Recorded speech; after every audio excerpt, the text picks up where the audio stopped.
एक बेटी के अपने माँ बाप के घर के बारे में तासुरात।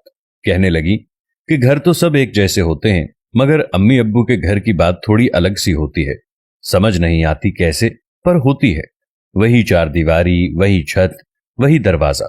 हाँ, मगर दरवाजे में कदम रखते ही चिमटी हुई परेशानियां जैसे अलग हो जाती हैं। दिलो दिमाग पे छाई गहरी उलझनें खुद सुलझ जाती हैं।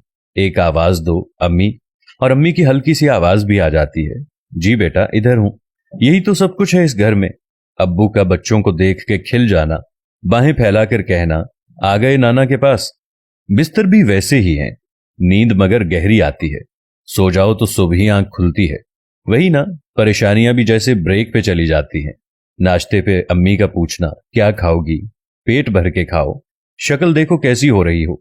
फिर अपने आप को आईने में देखकर वाकई बेचारगी महसूस होती है। पिछले दिनों की सारी थकावट याद आ जाती है। फिर नाश्ते के बाद अम्मी का पूछते रहना, क्या पकाऊं, बताओ क्या पकाऊं? और अम्मी से कहना, आपके हाथ की पतली मसूर की दाल और बघारे चावल खाने हैं बस। शाम होते ही अब्बू का चुपके से निकल जाना और चाय का ढेरों सामान ले आना। फिर सबको घेर कर उनकी पसंद के चिप्स देना और कहना, अच्छा आज ये खा लो, कल वो वाला ले आऊंगा। बच्चों को अम्मी के हवाले कर देना और दुनिया से बेखबर हो जाना। इतना कि बच्चे सोचें अम्मा वही हैं या बदल गईं।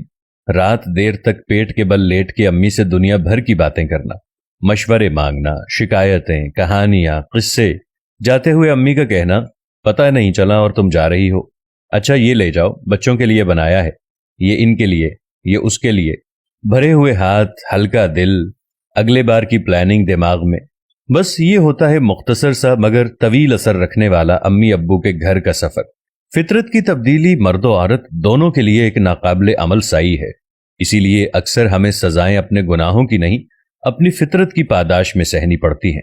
खुदावंद करीम से हम सारे मिलकर ये दुआ करते हैं, ऐ मेरे पाक परवरदिगार, बेटियों के घरों को हमेशा सलामत रखना, बेटियों के घरों को हमेशा हंसता बसता रखना, बेटियों के घरों को हर खुशी देना। खुदावंद करीम किसी माँ बाप को बेटियों का दुख न दिखाना।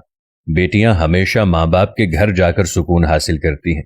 अगर किसी के माँ बाप जिंदा हैं, खुदावंद करीम उनकी उम्र को लंबा करना और उनको सेहत वाली उम्र अता करना। और अगर किसी के माँ बाप वफात पा गए हैं, खुदावंद करीम उनको जन्नतुल फिरदौस में आला मकाम अता फरमाना। आज सब मिलकर दुआ करो, क्योंकि बहन बेटियां सबकी साझी होती हैं। खुदावंद से आज तुम सबकी बहनों और बेटियों के लिए दुआ करोगे तो कल किसी और की दुआ से तुम्हारी बहन बेटियों के नसीब अच्छे होंगे। हम सिर्फ ये चाहते हैं कि सिर्फ इतना जान लें कि मुकाफाते अमल इस दुनिया में होता है।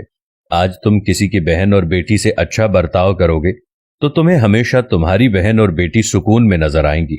एक बेटी और एक दरख्त दोनों का घर में होना जरूरी है, क्योंकि दरख्त हमेशा धूप में साया देता है और बेटी हमेशा दर्द में साथ देती है।